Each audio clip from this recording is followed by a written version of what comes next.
Hey everybody, Rob from Karma Comment Chameleon coming at you with another entitled parent story. Hippity hoppity, your trophy is now my property. Mother dearest, I'm not Cinderella. Let's jump right in. This happened at the beginning of April, and I never got the trophy back, but at least I got into a relationship from it. I think I prefer being in a relationship over one trophy. My brother and I were both competing in the state tennis tournament, and somehow we got matched up against each other in the second round. I've been doing tennis for 9 years, and he's only been playing for a little over a year. Needless to say, I crushed him easily, 6-1, 6-0. He started raging and started chasing me around while swinging his racket violently. He was exhausted though, and I sort of just walked back and baited him into hitting the net post, and he fell for it, breaking his racket frame and strings and hurting his wrist from the sudden stop in momentum. He was still crying and screaming when the next two people took the court. I just dragged him off the court and got looks of sympathy from both of the people starting their match. I just shrugged and moved on to the next matches, thinking that I was done with him for the rest of the tournament.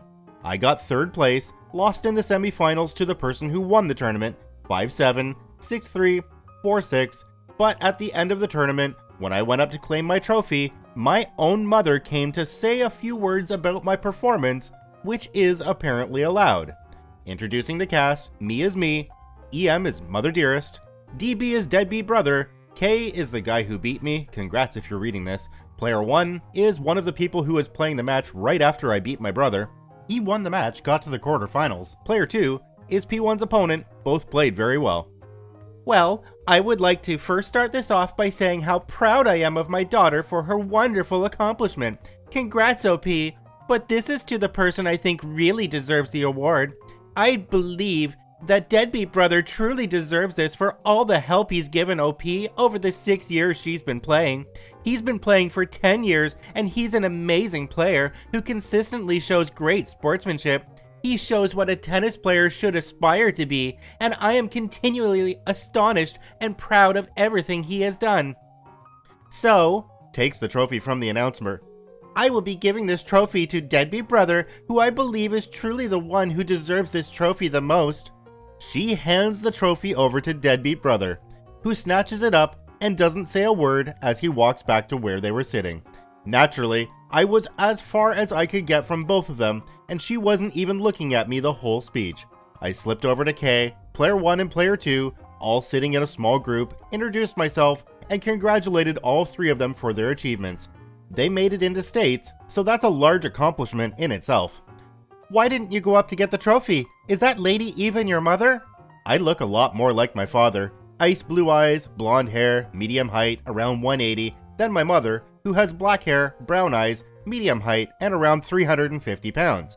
For my father, I'm describing him, not me. I weigh around 107 pounds. US measurement, of course. So I do see where Kay is coming from, and I'm happy to answer.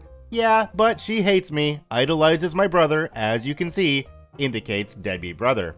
Oh, that's your brother? I'm so sorry. I didn't mean to be so rude earlier.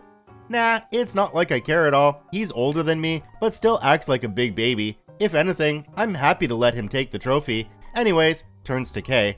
Go get that first place trophy. You earned it. Good game, by the way. You did really well. Yeah, Kay, you totally deserve it. Now go and claim your throne, my king.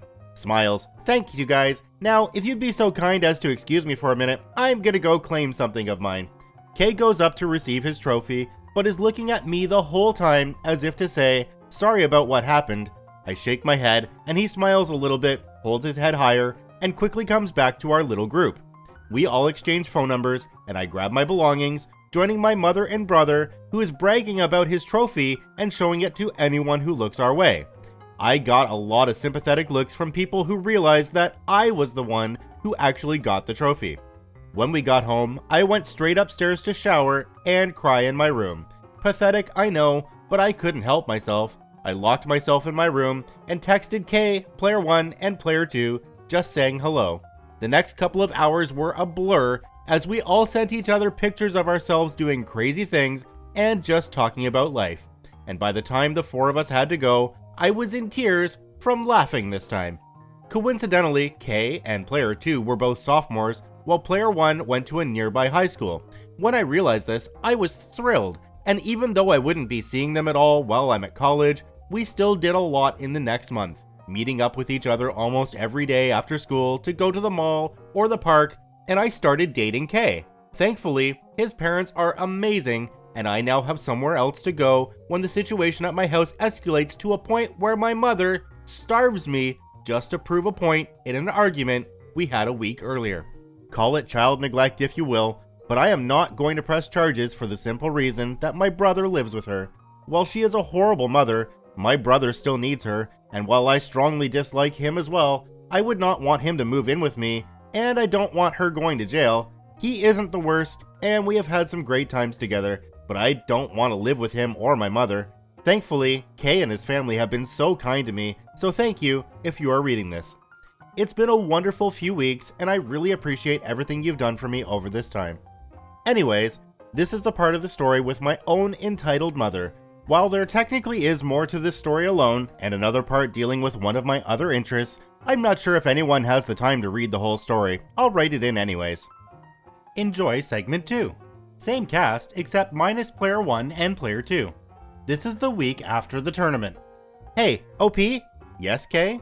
Blushing and looking at the ground. I know that we've only known each other for a week, and that we've never even knew that we went to the same school until now, but would you go to dinner with me one day? Wait, are you asking me out? I'm confused, but happy, because he is an amazing person, and I did, and still do, find him attractive. Yeah, if you don't want to, I totally understand. This is really sudden, but you've been a really great friend, and we have been spending a lot of time with each other lately. Yes, I also find you incredibly attractive, and while I can't make any promises, I will do my best to hold up a relationship. Again, you don't have to say yes, and I'm fine with waiting, or even if you say no. I just really like you, and I don't know if it's mutual or not. So, when and where? Really? You're agreeing? Of course. Call me a sap and possibly a bad judge of character, but Kay has been great so far, and he's been incredibly supportive of me this whole time. We may be taking it a little fast, but so far the whole time has been incredible. Player 1 and Player 2 were supportive of the relationship as well, and they've also been great friends, sticking with us the whole time through every crazy thing that we've done. Alert, alert, a wild entitled mother approaches. While I'm at the restaurant with Kay on our first date, just talking about something that had happened at school the other day, my phone buzzes randomly. Sorry Kay, mind if I step outside to take this? No problem at all, just don't let the food get too cold. I hurry out of the restaurant and answer the call. Immediately, I regret it. I wonder who it could be. Hi OP, sorry, but you need to come home right now. Deadbeat brother broke something, and I need you to clean it up. Hi Mom, I would, but I'd also appreciate it if you would leave me alone for the next hour or two. I'm with Kay at restaurant name, and would appreciate it if I could eat dinner with a friend in peace. I promise though, I will clean it up as soon as I get home. No, you need to clean it up now. You owe me after not letting deadbeat brother win that stupid tennis match. He would have won the tournament if it wasn't for you cheating with those steroids. Yeah, no. Sorry, mother, but I'm not cleaning up what he broke. I don't care if it's a glass coin. I'm not leaving my date, big mistake, to do housework for you. Oh, so you're choosing that over me? I see how it is. That's it. After everything I've done for you, you do this to me? That's it. I'm coming to the restaurant and I will drag you out of there myself. I'll call the police if you try it. I'll tell them that you are a stalker who has been following me and trying to get me to agree to have sexual interaction with her son. Empty threat, but it totally freaked her out. She's terrified of getting arrested. In reality, I'd probably just make the restaurant workers kick her out. Your attitude is so bad. Why can't you do one thing? It's not like your date will be waiting. He'll just realize what a lazy you are and leave. I'm not your slave. I'm not listening to anything you say, and you have no power over me. I make my own choices, and I can get you arrested, or simply have a restraining order on you. I wouldn't try anything on me. You don't want to get the police involved. You could lose custody of not only me, but deadbeat brother, so stay out of it. Entitled mother hangs up immediately, and I head back into the restaurant to go back to my date. Kay is laughing when I tell him the story, and now we have a new topic to talk and laugh about. So thanks, mother. I guess segment 2 wasn't really as long as I thought it would be, mostly just dialogue between mother and I, which I only remember because, actually, I really don't know how I remember it. mostly because my mother hung up on me for once. Usually I ditch her, so any conversation she leaves is one I actually remember because I managed to get under her incredibly thick skin. Anyway, enjoy your day and night, Redditors. I hope you enjoyed hearing about my own lovely mother. I think the best decision OP could ever make would be to get as far away as possible from her mother as she possibly can. Life is far too short to keep that kind of negativity around, even if they are family. I'd like to take a moment to thank our channel members for supporting the channel: Carol Mello, DaijiB1791, Neil Beresford, Math Cowboy, Canadian Jen, and Casey B. I appreciate all of you. You can become a channel member as well by clicking the join button down below, getting a special icon beside your name in the comments, and some custom emotes. Player 1 and Player 2 were supportive of Once again, this is Rob from Karma Comic Chameleon. I want to thank you for watching. If you liked what you saw, remember to hit the subscribe button, like, and share the video with your friends. Also, make sure you follow the link in the description to give the original authors of these stories an upvote on Reddit itself.